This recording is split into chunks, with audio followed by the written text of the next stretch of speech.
if you were giving advice to Jordan Peterson going into the debate with Sam Harris, for example, what would you say would be the most fruitful lines of argument?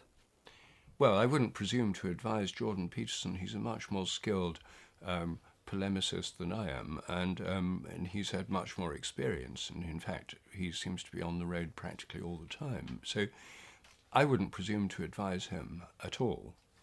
But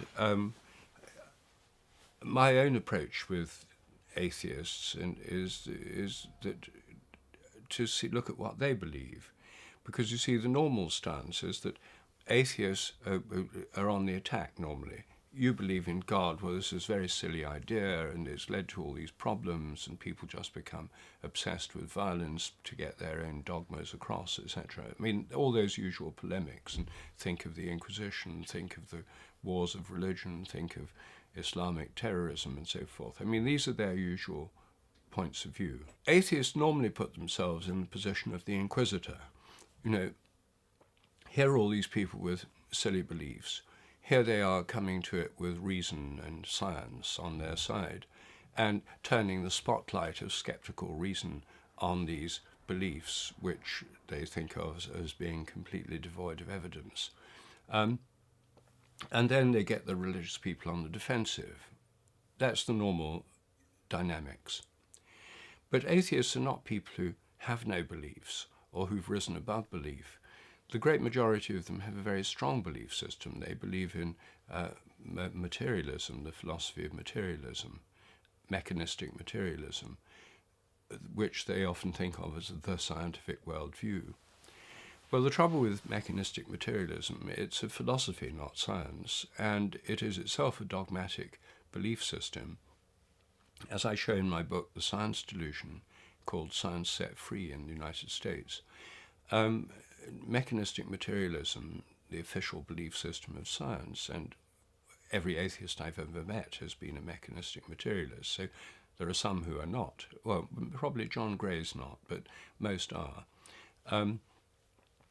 They have a belief system that they think is science and is true, and that what they believe is true and what everyone else believes is just a belief.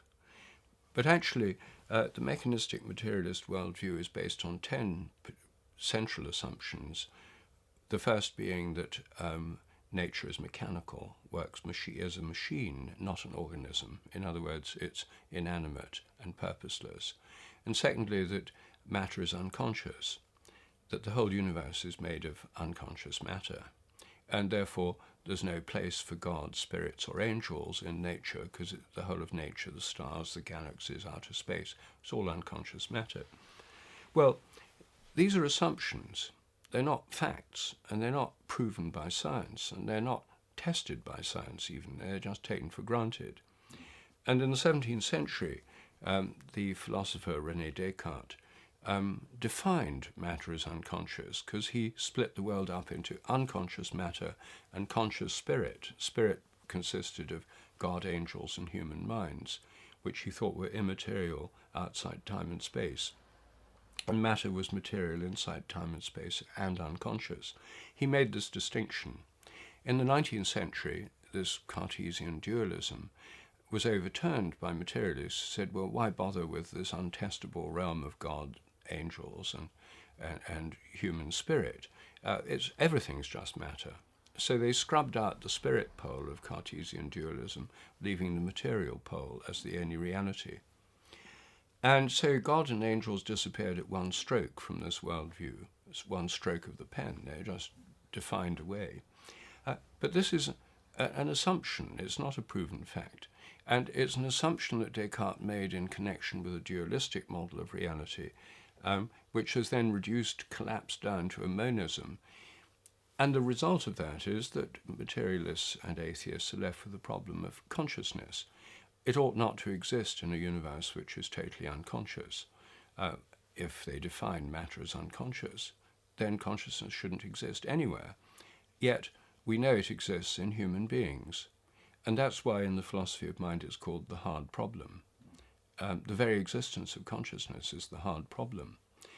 And so they then have to say, well, it somehow emerges from brains when they get complex enough. But how can something emerge that's something radically different from, or they have to say it doesn't really exist. Some of them say it doesn't really exist, it's an illusion.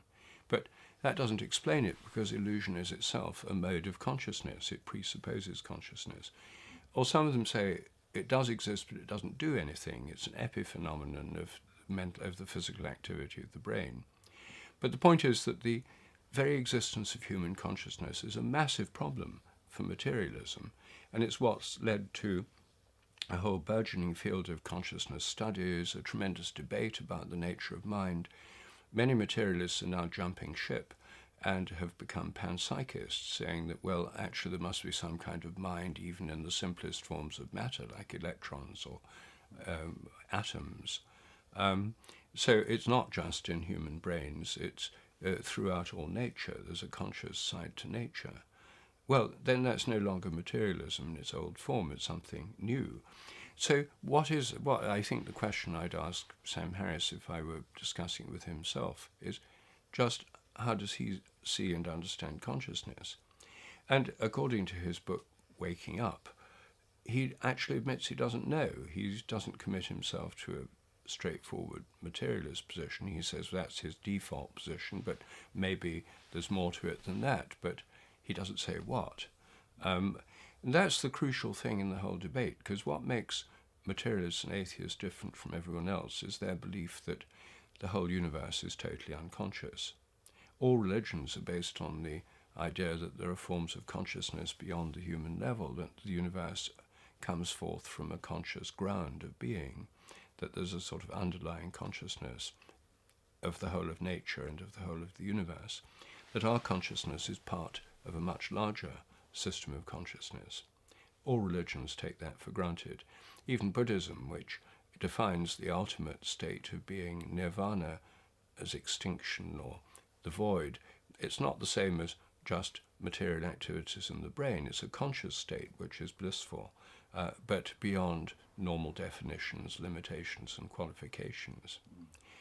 So I think that if one has a debate with an atheist where one takes for granted that their assumptions are correct, that mechanistic materialism is a true view of reality as bound up with science, then atheists will definitely win any argument based on that, because they're taking the ultimate view of reality to be this materialist philosophy, which excludes God and angels, and then you have to add them on as kind of quirks of the human imagination, or as phenomena inside human brains, or if you have the idea of miracles and God working in nature, you have to say, well, God then has to suspend the laws of nature and occasionally intervene.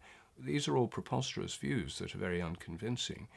And if atheists can force religious people into those kinds of views, then clearly theirs is a more rational position. So you have to reframe the debate.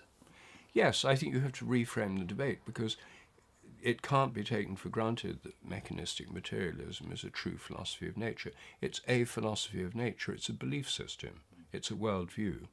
So the atheists have a worldview, instead of not having a worldview.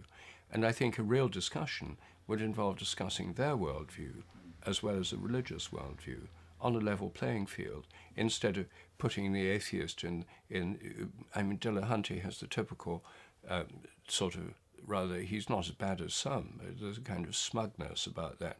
He says, well, we'll apply some skeptical thinking to this, and, you could benefit for a bit of skeptical thought.